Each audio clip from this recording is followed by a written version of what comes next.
Doom as a story has been all over the place for almost the past decade now. The originals were very simple with it, Doom 3 made sure to make a much more story-focused game in its reimagining, and the reboot completely nailed it with its cool as hell lore that they put more focus into, expanding upon it in even greater ways, even if it felt a little bit like fanfiction, which leads it into here. Eternal tells a tale of the Slayer in great detail, serving as background as to what had happened during the events between the originals and the reboot. Doom the Dark Ages is just that. You are living through the events of the notes you read throughout the last two games. You are within the first age, the first battle, when the shadows first lengthened, standing you.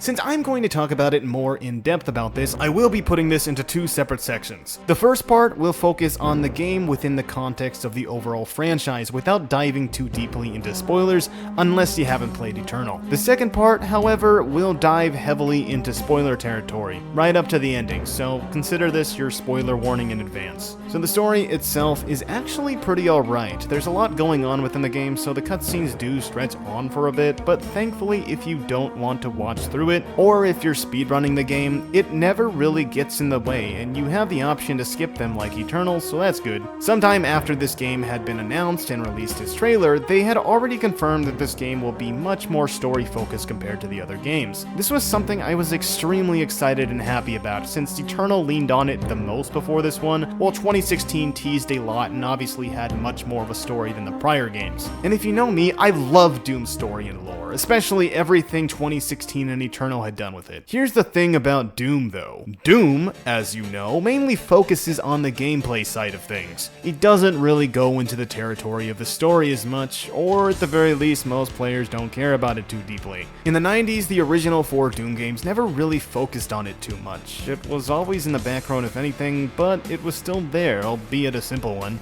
Doom 3 was much more story-oriented when it was shaped out to be a complete reimagining of the original Doom, though now it is very connected to the rest of the series, likely set in another universe, but sharing the same hell. As if you didn't know already, every single Doom game shares the exact same hell, or at least the ones that are confirmed to be connected, whether it was directly by ID Software at some point, or Hugo Martin himself, who is the god of modern Doom. I cannot glaze this man enough. But before Doom 3, there was Doom 64. They made sure that the moment Doom Eternal released that they would re-release Doom 64 entirely on modern hardware, as well as releasing a brand new expansion to it named The Lost Levels. This would release the same day as Eternal, in which it would become a very important part of the story. You see, this expansion would lead on after the events of Doom 64, yet Doom Eternal would explain what happens after it in one of its flashbacks, therefore confirming that the Doom Slayer and the Doom guy from the original Doom games were the exact same person. It would be mentioned as well in Quake Champions lore scrolls, although since it was a Quake game, even though ID Software was directly developing it, a lot of people didn't know if it was true or not, but once again, Eternal directly confirmed that. Eternal would have a lot of lore within its notes, as well as multiple flashbacks from the Slayer's past that would later have an impact on this story. This story, you know, Doom the Dark Ages, is written in both Doom 2016 and Doom Eternal, but it was only somewhat told. And even though this game doesn't cover everything, this game is important for that sole reason. We are living through the first age, the first battle,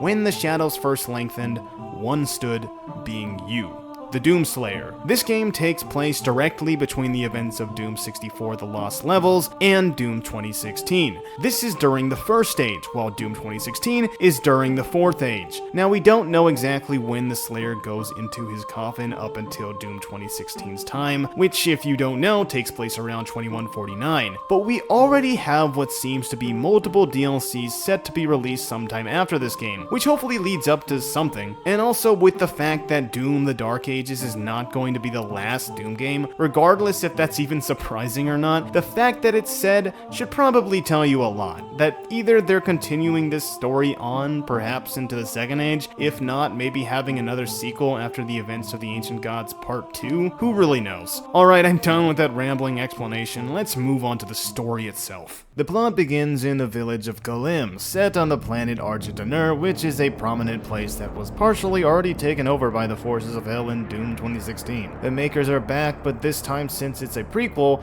they're on our side. in a way. They're working directly with the Argentas due to Sentinel energy being present there so they can take it back to their home planet, Urdak, which is my personal favorite setting of any of the Doom games, and I just love how the makers look so much. There's a new character this time though, being Creed Maker, who is the new bishop of the ministry and holds charge of the Doomslayer. He's unable to move at all until they send him upon Hell and its armies, and if he were to break free, he would be dead. The Doomslayer, and oh my god, it looks beautiful! Yes, I love this suit so much. Why haven't I brought this up yet? It's gorgeous, absolutely gorgeous, and is, okay, I'm sorry I still prefer 2016's Praetor suit, but by the icon of sin does he look so amazing. Anyways, the plot begins with a conversation between a Hell Priest and the Witch, both of which become reoccurring characters you'll see throughout the story. The Witch started this horde with one thought in mind, being the Heart of Argent, something that is said to contain the soul of the last Wraith, beings that came from the cosmic realm, yet were the very first life forms on Argent and Ur, and a very prominent part of Doom 2016's ending. There's a brand new leader of Hell in this game, being Prince Azrak, who's a menacing villain, and although he really isn't the actual leader of Hell, he really is in need of the Heart of Argent so he can gain godlike power from the soul of the race, so he can be the King of Hell. A young King Novik as well as a young Valen appear in this game, which was nice to see, as well as a brand new character named Thura, which also plays an important role in the story. She plays the role of being an Argenta princess as well as being King Novik's daughter. She's a Knight Sentinel commander, and I think she's pretty cool.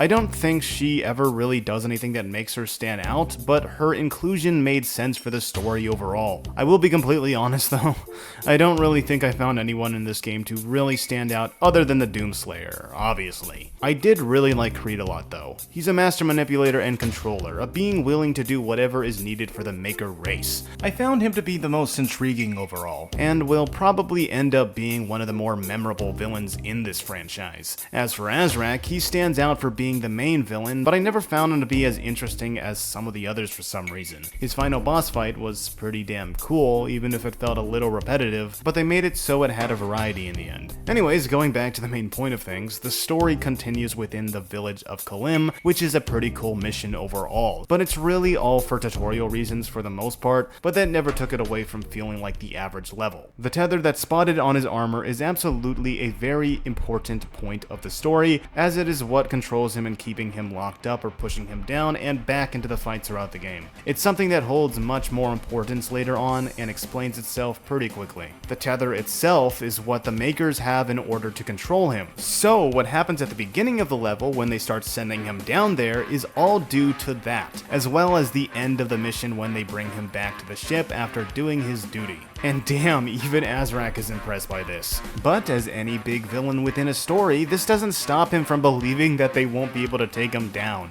Damn, his confidence has to be up there. The next mission, Habeth, gets us to see a bit more footage of the makers, and my god, I love this dude's design so much. They had to restrain him from fighting against their control of the tether, and they used their control of it to make sure that he doesn't get out, and even mentions his hatred for the demons, and that it's also because of his mind. He's so damn fucked up from the prior Doom games that his biggest will of strength comes from the tragic events that occurred in the first game, and just straight up the trauma he endured up to 64. After he completes his mission on foot, he then moves on to the robot side of things and finally fights the Titans hand to hand. Once you receive the power core, what are you doing? I thought you were gonna... Oh, hell yeah.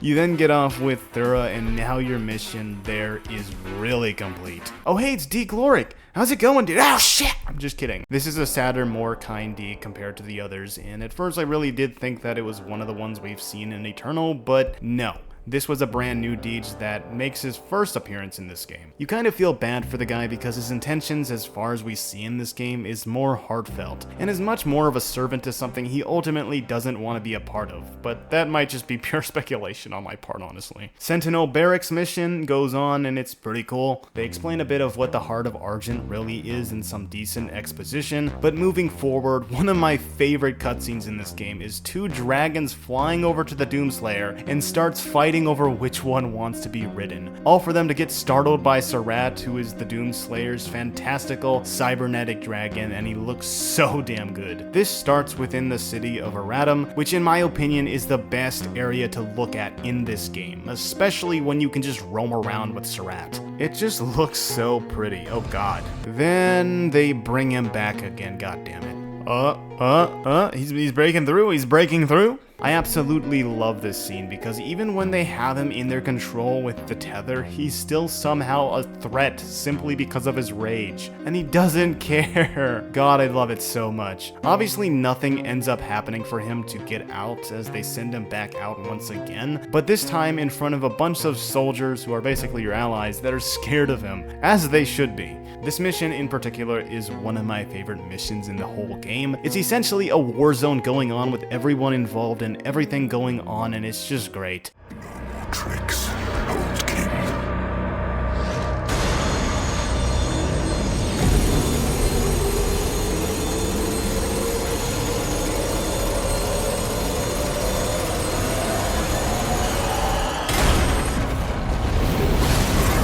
Oh, you're fucked now.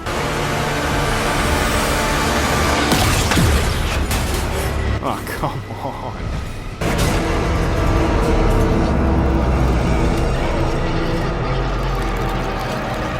And this is one of the coolest moments in the entire franchise. I don't even need to say anything. He'll do the talking for me. Run.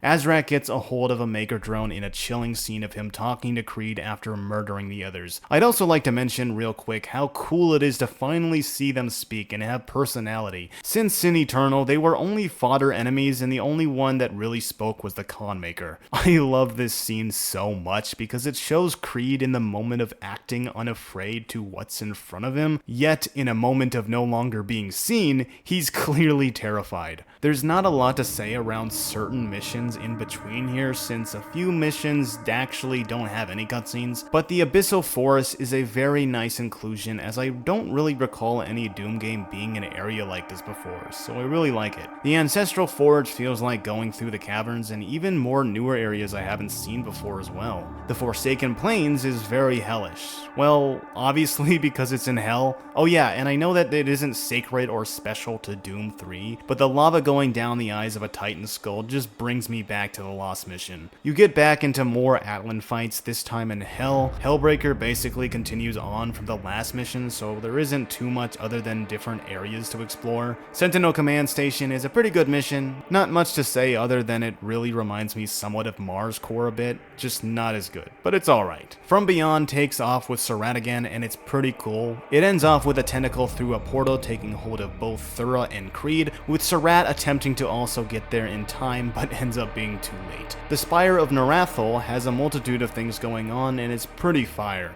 You end up awakening Cthulhu of all things, and even grab onto him. I've already talked about the city of Ryul, the Carthel Marshes, and the Temple of Lamareth, so I'm not gonna get into those. As you already know, I have a really straight liking towards the cosmic realm in general. But at the end of the Temple of Lamareth, you quite literally go inside of Cthulhu. Yeah, I know, his name isn't actually Cthulhu in this game. They're really called the Old Ones, but they literally have the closest appearance to him, so I'm just gonna call him that. Also, why'd they have to make multiple? Belly of the Beast is a really interesting level because you are literally fighting demons inside of another demon, or a cosmic realm monster, whatever. It's crazy and gross, but I love it. Once you're out of the beast, you're back by the temple area, and fight more hordes of enemies. You find stairs, walk up it, and oh no, the princess is captured. And the villain is blabbling words I don't understand? What's happening? There is a pretty cool scene here though between Thura, the witch, and the spirit wraith, in which finally gives Azrak the Heart of Argent. And oh god damn it, they got him again.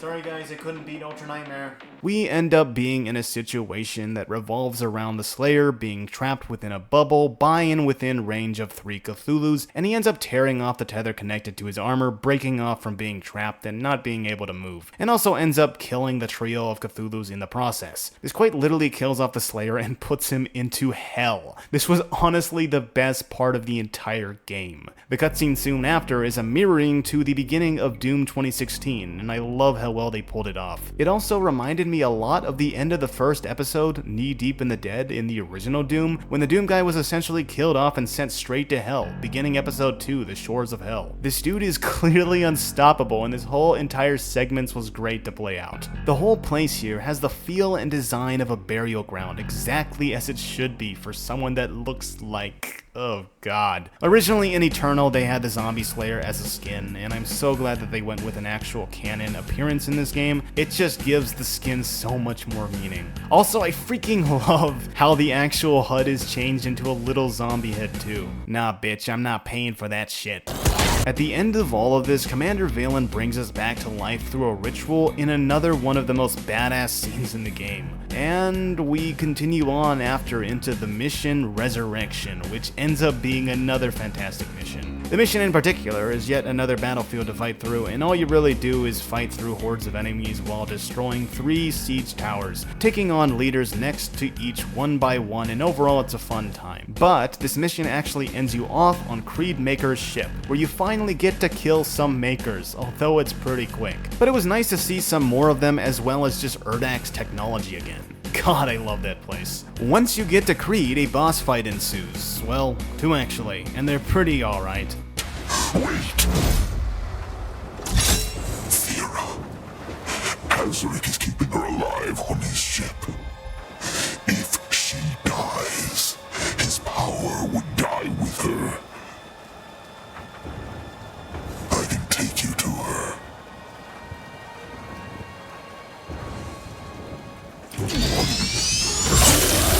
Final Battle is a pretty cool mission overall, and you get to fight Cthulhu hand to hand. All that for a drop of blood. You finally find Azrak, and it's a pretty cool boss fight overall with several fights ensuing.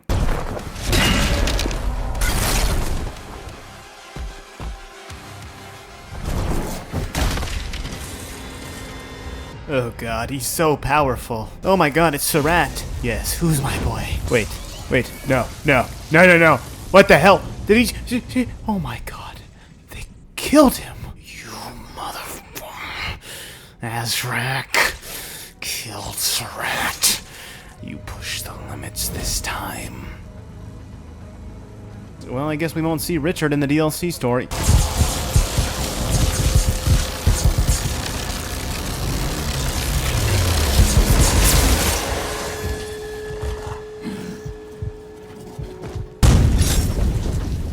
Azric's life signal is still active. Ah, come on, he was right there! Now. Azrak retreats to hell after put. Welcome back to hell, a place where all the enemies attack you at, in the literal sense. All the enemies you fought in this game, well, the whole gang's here now. You finally find Azrak. Again, now you get to fight him with the witch, which is another cool boss fight, and obviously ends up killing them both in the process, therefore completing your mission and having justice for Surratt. Oh yeah, and the witch dies epically.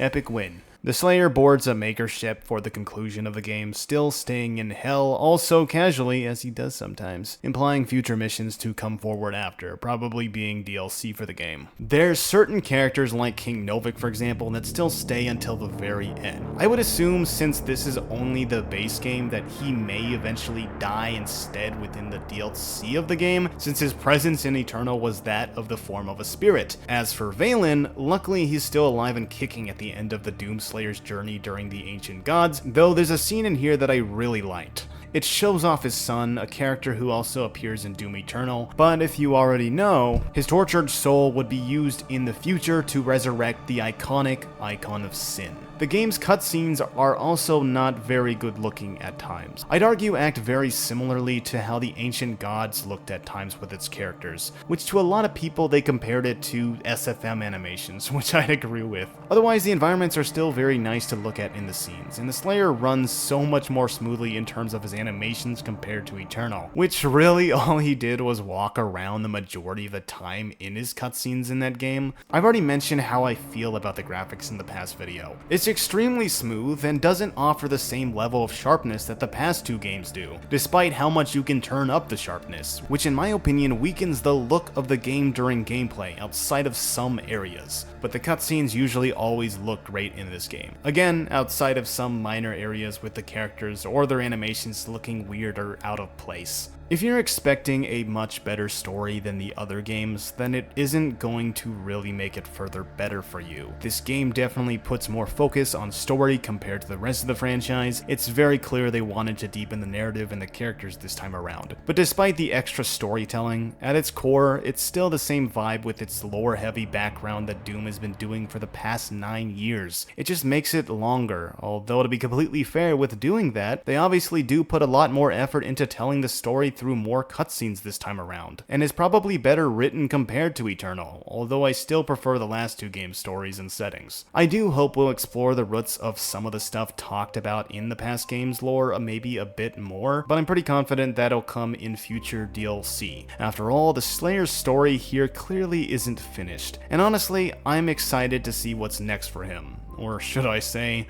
what's before him, given that this is a prequel. I apologize as this ended up being two separate videos because I didn't have enough storage to contain it into one, but I had to talk about this stuff because Doom and its story truly does have an impact on me, as I love how out there it is. There's obviously a lot more that can be said about the story or further explained, but I'll just leave that to the other lore tellers out here on YouTube. This was originally going to be released like a week ago, but it was released very late due to weather conditions here. The fact that our air conditioning went out when we had like 90-degree weather, a horrible storm with bad winds and hail, a supercell, and multiple tornadoes that ended up doing terrible damage nearby, which is absolutely horrible, and my condolences to the lives that were affected by it. It's just been a mess overall outside, but hopefully that's over by now. With that being said, thank you once again to anyone who's watching, and I really do appreciate it to my friends. Thank you, and I'll see you next time. Bye.